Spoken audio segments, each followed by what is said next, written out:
மக்கள் பிரச்சினைக்காக அரசுக்கு எதிராக தொடர்ந்து குரல் கொடுத்ததால் தன் மீது வழக்கு தொடரப்பட்டுள்ளதாக புரட்சி பாரதம் கட்சி தலைவரும் கேவி குப்பம் எம்எல்ஏவுமான ஜெகன்மூர்த்தி குற்றம் சாட்டியுள்ளார்.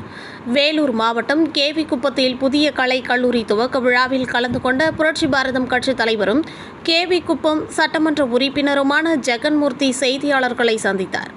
அப்பொழுது பேசிய அவர், மக்கள் மன்றத்திலும் சட்டமன்றத்திலும் அரசுக்கு எதிராக தொடர்ந்து எதிர்த்து பேசி வருவதாகவும் மக்களின் கோரிக்கைகளை வலியுறுத்தி பேசி வருவதாகவும் தெரிவித்தார். இதனால் ஏற்பட்ட காழ்ப்புணர்ச்சி காரணமாக சம்பந்தமே இல்லாமல் தன்னை சிக்கலில் சிக்க வைத்துள்ளார்கள் எனவும் குற்றம் சாட்டினார்.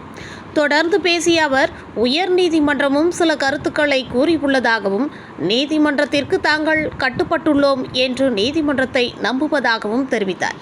மேலும் நெருக்கடி கொடுத்தால் கூட்டணிக்கு வந்துவிடுவேன் என்ற நினைப்பில் இதுபோன்று செய்வதாகவும் குற்றம் சாட்டினார். தொடர்ந்து பேசிய அவர், தமிழகத்தில் துப்பாக்கி கலாச்சாரம் அதிகளவில் காணப்படுவதாகவும் காவல் நிலையம் சூறையாடப்படுதல் உள்ளிட்டவைகளால் மக்கள் திமுக அரசு மீது அதிருப்தியால் உள்ளதாகவும் தெரிவித்தார். இதுபோல் அரசுக்கு எதிர்ப்பாக நான் தொடர்ந்து பேசிட்டு வரேன். சட்டமன்றத்திலையும் மக்கள் மன்றத்திலையும் தொடர்ந்து அரசுக்கு எதிர்ப்பாக நான் பேசிட்டு வரேன். மக்களுடைய கோரிக்கைகளுக்காக தான் நான் பேசிட்டு வரேன். அதனால் அரசு காழ்ப்புணர்ச்சியோடு ஏதாவது ஒரு சான்ஸ் கிடைக்குமான்னு எதிர்பார்க்குறாங்க. சம்பந்தமே இல்லாமல் என்னை இதில் சிக்க வைக்க வேண்டும் என்று நினைத்தார்கள். ஆனால் அதற்கு உயர்நீதிமன்றம் ஒரு சில கருத்துக்களை சொல்லியிருக்கின்றது. ஆனால் என் மீது தவறாக சொன்ன கருத்துக்களை அந்த நீதிபதி இன்றைக்கு மாற்றப்பட்டு இருக்கிறார் என்பது உண்மை.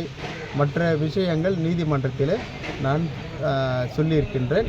நீதிமன்றம் என்ன முடிவெடுக்கின்றதோ அதுதான். நாங்கள் சட்டத்துக்கு கட்டுப்பட்டவர்கள்.